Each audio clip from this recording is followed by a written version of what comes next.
சமயபுரம் மாரியம்மன் கோவிலில் பெண்கள் சிறப்பு விளக்கு பூஜை செய்து வழிபாடு.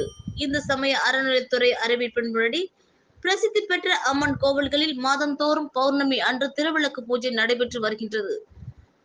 இதன் ஒரு பகுதியாக திருச்சி மாவட்டத்தில் அமைந்துள்ள உலக புகழ்பெற்ற அம்மன் ஸ்தலமான அருள்மிகு சமயபுரம் மாரியம்மன் திருக்கோவிலில் இன்று பௌர்ணமியை முன்னிட்டு அதிகாலை முதலே நடை திறக்கப்பட்டு மூலவர் மற்றும் உற்சவர் மாரியம்மனுக்கு சிறப்பு அபிஷேக ஆராதனை நடைபெற்றது.